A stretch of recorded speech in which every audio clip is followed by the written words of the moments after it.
This is a CBS News special report. I'm Norah O'Donnell in Washington. President Donald Trump has officially been nominated by the Republican Party for a second term. The roll call is taking place as the party's convention gets started in Charlotte, North Carolina. It is a much smaller event than normal because of the coronavirus pandemic. There are more than 300 delegates who are gathering in the convention center there from all across America. The president and vice president are in Charlotte. Vice President Pence spoke just a short while ago, and we are expected to hear from President Trump shortly. This is Florida now that is going to, we think, is the final state to put him over the top. Let's bring in CBS News Chief Washington correspondent. Let's talk about North Carolina, though, because this is the president's 11th visit to that state. Right. It is a swing state. Yes. How important is it? Very important. And you've got to think about North Carolina and Florida together. North Carolina, 15 electoral votes, 29 in Florida. Together, that's 44. Donald Trump won by 34. That was his margin over 270 in 2016. He's got to hold both states. He is currently about even in Florida, slightly behind in North Carolina. It is very high priority for the Trump campaign to get both places on the upside, where he is in a position of advantage, so then he can go to the upper Midwest and secure the states where he's currently running behind, Pennsylvania, Wisconsin, and Michigan. So North Carolina, vitally important to the not only the president's re-election campaign, but for Thom Tillis running for re-election and a competitive governor's race in North Carolina as well. Republicans very energized there. All right, let's go now as the President of the United States is being introduced by the chairwoman of the Republican National Committee.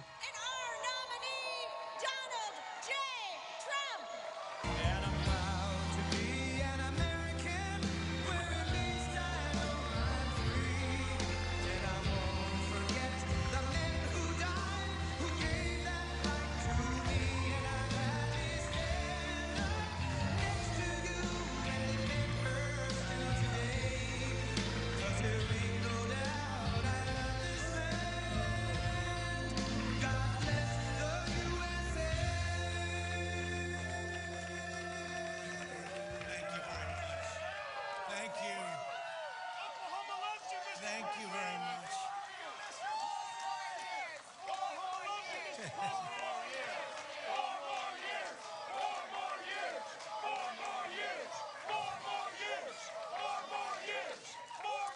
Now, if you want to really drive him crazy, you say 12 more years. Because we caught them doing some really bad things in 2016. Let's see what happens. We caught them doing some really bad things. We have to be very careful because they're trying it again with this whole 80 million mail-in ballots that they're working on, sending them out to people that didn't ask for them. They didn't ask, they just get them. And it's not fair, and it's not right, and it's not going to be possible to tabulate, in my opinion. It's just my opinion. We have to be very, very careful. And you have to watch. Every one of you have to watch. Because bad things happened last time with the spying on our campaign, and that goes to Biden, and that goes to Obama. And we have to be very, very careful. Have to be very, very careful. And this time they're trying to do it with the whole post office scam. They'll blame it on the post office. You can see them setting it up. Be very careful and watch it very carefully, because we have to win. This is the most important election in the history of our country. This is the most, you know, for a long period of time, I would say, well, 2016, how special was that evening? Was that one of the great? That was one of the great evenings. But we have to be very, very careful, and we have to win. Our country is counting on it. This is the biggest. This is it. Our country can go in a horrible, horrible direction, or in an even greater direction. And before the plague came in from China, that's where we were going. We were going in a direction like we had never seen. The most successful economy in the history of our country, the best unemployment numbers in history for African American, Asian American, Hispanic American, women, college students, bad students, good students, everybody. If you had a diploma, if you didn't have a diploma, it didn't matter, you were doing well. Everybody was doing well. And we were actually coming together. You know, success brings people together, maybe better than anything else. Success brings people. So many times they say, we're divided. Well, we were very divided under President Obama, very divided. People have no idea how divided. They didn't talk about it as much. They didn't say it as much. But we were really coming together. And I was speaking with Democrats all of a sudden because the success, the markets were at an all-time high. And by the way, take a look at what's happening with the markets. Take a look at your 401ks, which you probably do every hour. Take a look at your stocks. We're very close to breaking the record, and NASDAQ has already done it. You know, NASDAQ has broken the record, I think, 16 times already during a pandemic. Hopefully we'll call it the final phase of a pandemic. You know, Biden the other day said, no, he'd shut it down. He'd listen to some guy say, and he'd shut it down. We just broke a record on jobs, an all-time record. There's never been 3 months where we've put more people to work, over 9 million people. And again, we're just about ready to break the all-time stock market record. I mean, you look at it, we're just about ready to do it again. And what that means is everything else is going to follow. Very smart on Wall Street. Everything else is going to be there. The economy is coming up very rapidly. Our farmers are doing well. Our farmers are doing well because I got China to give them $28 billion because they were targeted by China. I got the farmers $28 billion, 16 and 12.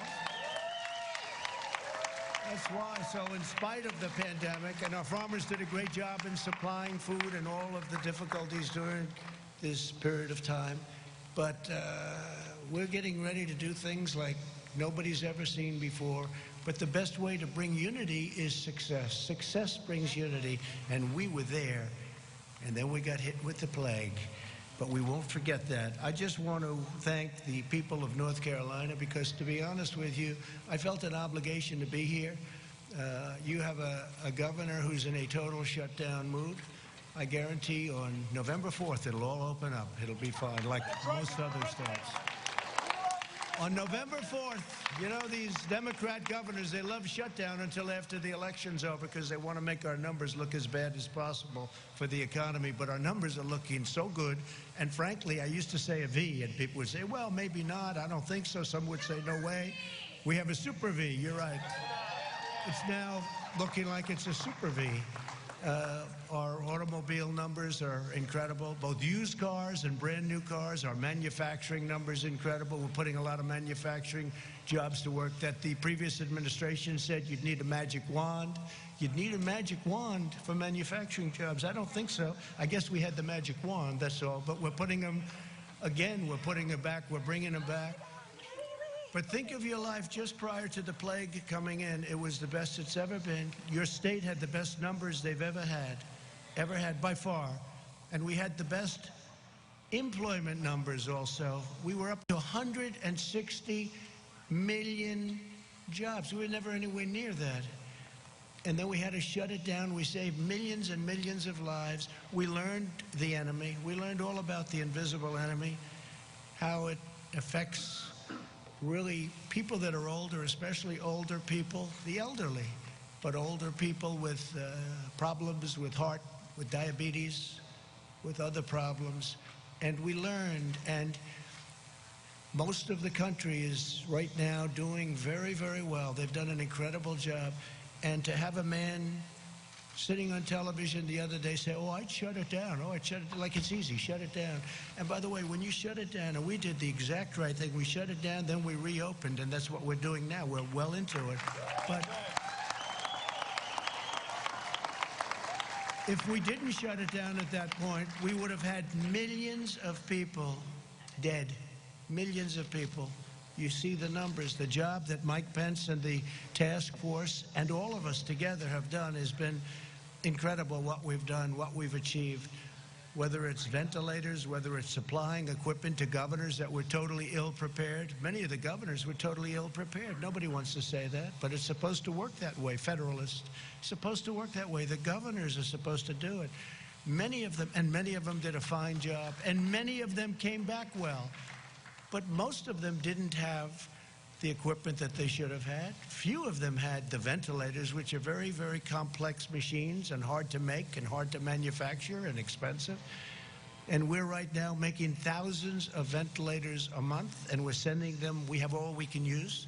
Our whole country, every state, we're stocked. We're stocked. And I always say it, I'll say it again, there's never been a person that needed a ventilator that didn't get a ventilator. Every single person that's ever needed a ventilator, with all that you've heard, with how much, you know, they said we didn't have. Again, I took over a country whose military was depleted and whose cupboard on this front were bare. The cupboards were bare. We didn't have anything. We didn't have a thing. We had very, very little. And we did a great job. We haven't been given, and it's not for me, it's for the incredible people, the generals, the admirals, all of the doctors, the nurses. And yet you saw yesterday convalescent plasma. You saw remdesivir. You'll soon see vaccines pouring out years ahead of what they would have been under a more traditional, let's use that term because it's nicer, a more traditional administration where they would have taken years to come up with this stuff. We're coming up with it like nobody's ever seen before. The FDA, Dr. Hahn, I want to thank him. Alex Azar, I want to thank him. They've come with things and done things that have never been done in terms of speed and, frankly, in terms of quality. If you look at what we're doing and what we're coming up with, drug companies are coming out with vaccines that are, I've seen some results already. It's going to be very, very soon. They're in stage 3 trials. It's unheard of. We wouldn't be there for 2 years if this were a more normal situation.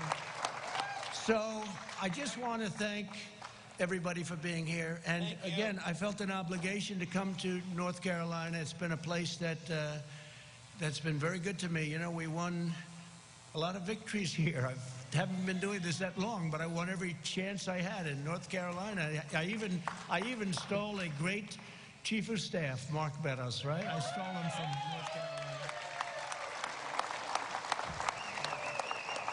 And he left Congress as a very popular guy. Could have been there for a long time if he wanted, and he came in. And by the way, you have a fantastic young gentleman going to take his place. He's a fantastic young guy, and he's going to be a real star in the party.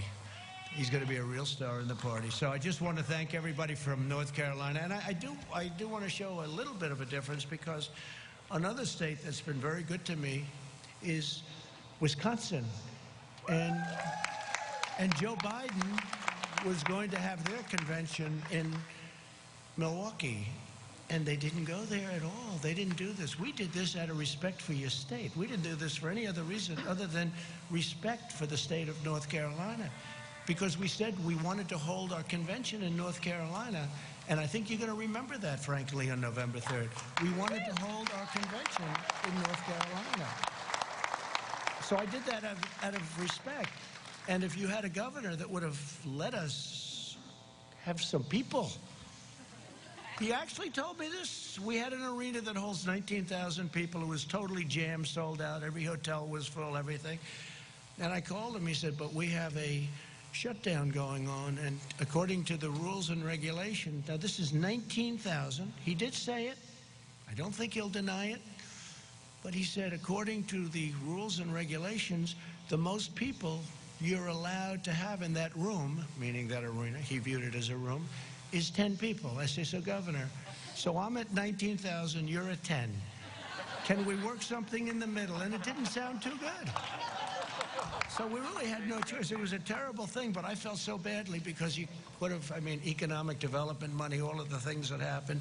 But we decided, I was with Ronna, the vice president, everybody, Mark, and we said, let's have our big deal, the roll call. Let's have it right here, and let's do it. And I'm going to show up, and I'm not going to tell anybody. You know, until a few minutes ago, nobody knew I was coming, right? Nobody knew I was coming. So, but what's more important than the roll call? You're the ones calling it. So what's more important?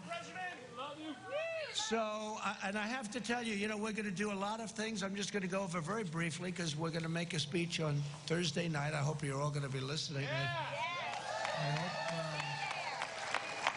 because I came in and I'm on Air Force One, and Air Force One has more televisions than any plane in history.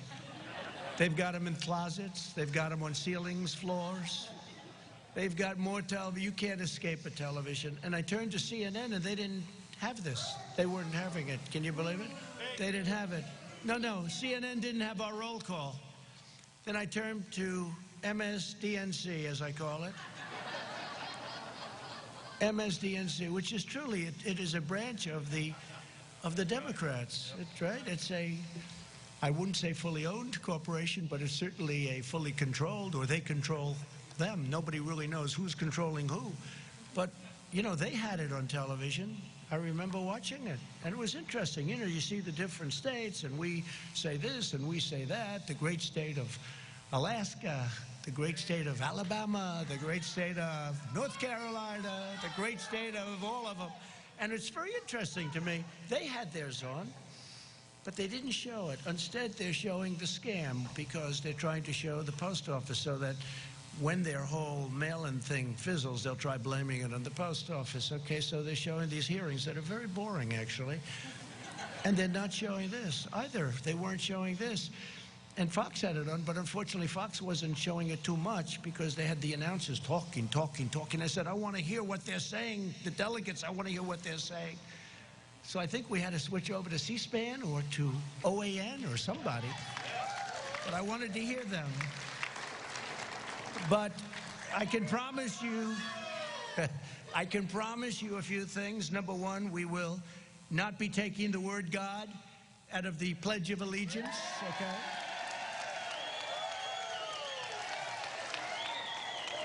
Like they did a number of times at their caucuses, so they took the word God out. I heard it. I was listening. I said, that's strange. You know, sort of weird. You've heard it all your life, right? Under God, under God. All of a sudden, those two words are missing. I said, oh, he must have made a mistake. He must have, maybe the teleprompter wasn't working, or his book wasn't working that I have right here. Something wasn't working. Must have made, but the problem was then the next day I heard it again. I said, that's not a mistake. That's pretty, and then they immediately went into a mode. No, we didn't mean that. No. We didn't say it for the convention. We didn't say it. No, that's where they're coming from. That's where they're coming from. You can say it or not say it. That is where they're coming from. Just like with energy, they don't want energy. Not working well in Texas, by the way. I just looked at a poll. And by the way, just came out that we have received 51% in the big and very important Rasmussen poll. And my numbers actually went up during the Democratic National Convention. 51%. So, think of it. Think of it.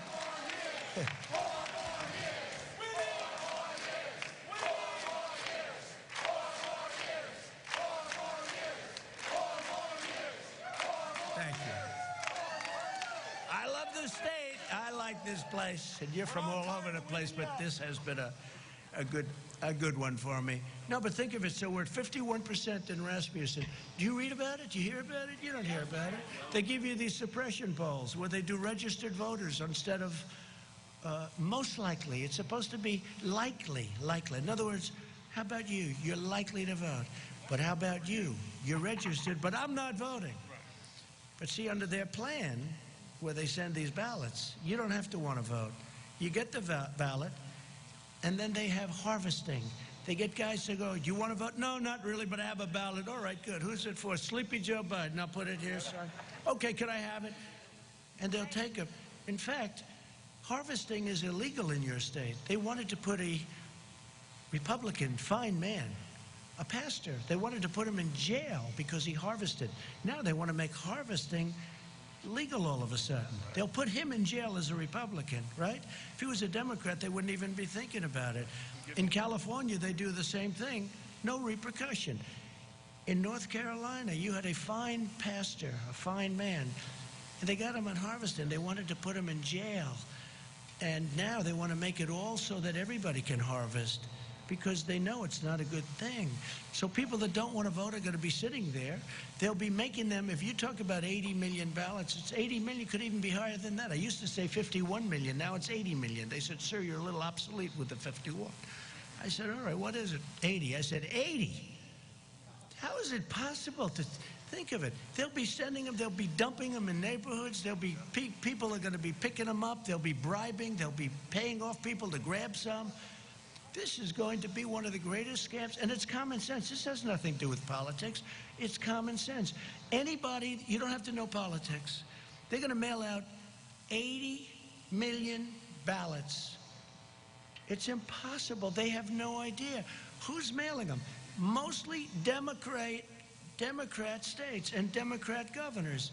Well, supposing they don't mail them to Republican neighborhoods, that means they're not going to get them. So they're going to complain, and the election's going to be over, and then they're going to complain, and then they'll say, oh, well, we didn't get it, big deal. In the meantime, you might lose the election. This is the greatest scam in the history of politics, I think, and I'm talking about beyond our nation. And they act like they're aggrieved, like by saying this, we're saying such a horrible thing. We're not patriotic by saying this. No, we voted during World War I. We voted at the voting booth during World War II. The pandemic, we're doing very well, and people know how to handle it. Look at the crowds. They're doing very well. It's very safe. It's going to be very safe. If you have an absentee ballot where you request it, we're all in favor of that. Absentee, like in Florida, they have absentee is good. But other than that, they're very, very bad. There'll be millions of ballots. Take a look at New York. Take a look at Virginia. Take a look at New Jersey. All different cases. They just had one last night.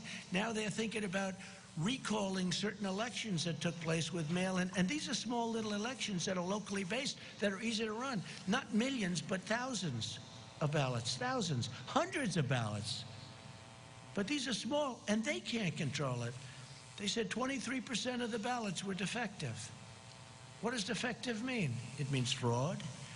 It means a lot of things that we won't get into because I don't want to. And you're listening to President Trump accepting his party's nomination for President of the United States in Charlotte, North Carolina. Want to bring in our chief Washington correspondent, Major Garrett. The president now 2 times in a row, starting with and now ending his speech talking about unproven and erroneous allegations about mail-in balloting, even while the president and the first lady vote by mail. Exactly. Talking about this great scam, the greatest scam in American political history. Well, I thought that was Obamagate. Apparently not. It's been replaced by something that hasn't happened, and it is highly, highly unlikely to happen. Will there be instances where a mail-in ballot has a problem with it, especially in states where they're doing this the first time? Probably. In numbers large enough to tilt the election? Highly, highly unlikely. Most states that do this well have done it well for many, many years. States that are transitioning are trying to learn on the fly, and they're working as hard as they can to be verifiable, accurate, and true. And the president's rhetoric undermines that entire process for all voters. All voters. And to be clear, only in 9 states does every registered voter automatically receive an application to request an absentee ballot. Exactly. They are not going to be sending out millions of ballots blindly, which is what the president alleged. That's not going to happen. Ballots are sent out by people to registered voters, and then they're returned, and then they're checked before they're ever even counted. Also, just quickly, the president said that the DNC left out "under God" in the Pledge of Allegiance. Let's just fact check that, true or not. Did not. Let's bring in CBS's Weijia Jiang, who is at the White House. And Weijia, even though the president today in Charlotte, North Carolina, the second home for the convention is really here in the nation's capital as they transition back here to Washington. What can we expect this week? Well, the campaign has 2 main goals that they hope to achieve by emphasizing their theme of honoring the great American story. First, they will draw a contrast to what they call the dimming dark, doom and gloom portrayal of the country they say the Democrats offered during their convention. And secondly, they will highlight all of the president's accomplishments during his first term with the help of everyday American people who will tell their stories of how Trump policies have improved their lives. And we are told that it's those interactions, those stories that will really stand out as they make a case for President Trump to have another term. Nora? Weijia Jiang at the White House. Is the vice president saying today the economy is on the ballot, law and order is on the ballot. And so Donald Trump has now been nominated by Republicans for a second term as President of the United States, kicking off this week's Republican National Convention. Our coverage will continue on our 24-hour streaming network, CBSN. You can watch us at cbsnews.com or on our CBS News app. There's going to be much more on your local news on this CBS station, and we've got a full wrap-up tonight on the CBS Evening News. We hope you'll join us tonight for CBS News coverage of the Republican National Convention. That's beginning at 10 Eastern, 9 Central, and 7 in the West. This has been a CBS News special report. I'm Norah O'Donnell, CBS News, Washington.